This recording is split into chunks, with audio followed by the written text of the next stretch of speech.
Grudge match starring Sylvester Stallone and Robert De Niro is basically Rocky Balboa versus the Raging Bull 30 years past their prime. It's essentially two really old boxers finally having their rubber match. In the 80s, they were the best of the best in their prime, and they had two matches. One of them where Robert De Niro's character won, and the other one where Sylvester Stallone's character won. And they never had the rematch, the best of the three matches. You know, who's the best? Their rubber match, the Grudge match, because Sylvester Stallone's character retired back in the 80s, in his prime, and it was a shock to the world because he could have kept going, but he had his reasons for doing that. You don't find out the reason why until halfway through the movie, and that's his focal point. That's what his storyline goes through. And then Robert De Niro's character had his own storyline, and that was about half the screen time. Like, I thought this was going to be more about Sylvester Stallone, but it really was half and half. You know, Sylvester Stallone has his path, and Robert De Niro also had half the screen time and had his own path. So Sylvester Stallone he's been carrying this, the both of them have been carrying this weight of not having, you know, basically 30 years of this match. It always comes up and it brings back bad memories for each of them. Sylvester Stallone, once again, he has his own reasons why he retired, and that's kind of like what's been bothering him. And then Robert De Niro, it's been bugging him because he only cares about himself. He's an egotistical guy. He really wants to show to the world that he could beat Sylvester Stallone.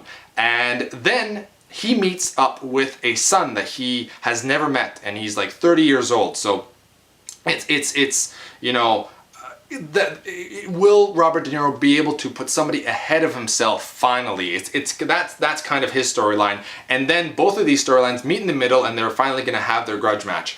And when they get to that point, the training segments aren't exactly like what you would see in Rocky. They kind of show them getting better, but it's not really done in a great way, like something like Rocky IV, where the training segments, you slowly see them getting a little bit better, a little bit better, a little bit better. It's done in cool, in different ways, because they kind of show that they still have it. They're old, but they still have it. And there's some funny segments in that. So they kind of extend the training segments into scenes where there's comedy and progressing the storyline, which is okay, I guess, but I really wanted to see the training segments just because I love the Rocky movies for those parts. There are a few throwbacks, though, which I did enjoy. And then when you finally get to the last match, the final Grudge match, they're both really old, and they get into it, and because they're old, it's not amazing. I will say, though, that Sylvester Stallone is still ripped for his age. He was 66 when he filmed this, and man, his chest, his shoulders, and his arms are just... He has dedicated his life to making his body as ripped and as big as he can for his entire life, and it shows. Like, his body is starting to wear down on him, but he's still huge, and he still has like basically a six-pack. And you know that if he actually had to get into a fight, he could whack somebody. And his stance that he's done 6 Rocky movies, so he's done boxing, you know, his entire career.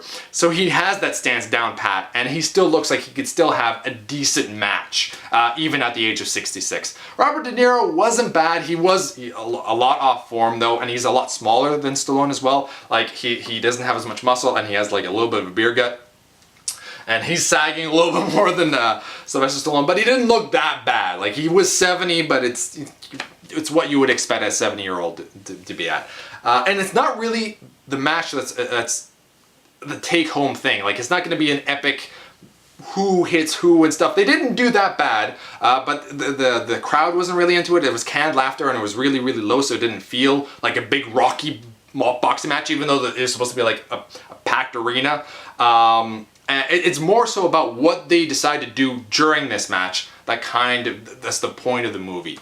So it's not amazing. Like I said, the training isn't the greatest. The last match, the Grudge match, isn't all that amazing either. It is cool at the beginning when you kind of see their characters as they pictures of them younger, and they kind of have like a CGI boxing match between the two, and it kind of looks like them. You can tell it's CGI, but it does look like them, and that's kind of cool to see. But it's not the best. If you really like Sylvester Stallone and Robert De Niro, you might like this, and if they weren't there, this would not be a good movie. They are the ones that make the movie. So I will give it a 6 out of 10. Not necessarily worth watching in theaters unless you go on a cheap night, maybe, if you really like these characters, but I think that it's worth watching at some point down the line if you like these two actors. So, you've been Bearded In. Thanks for watching, everyone. Beardage!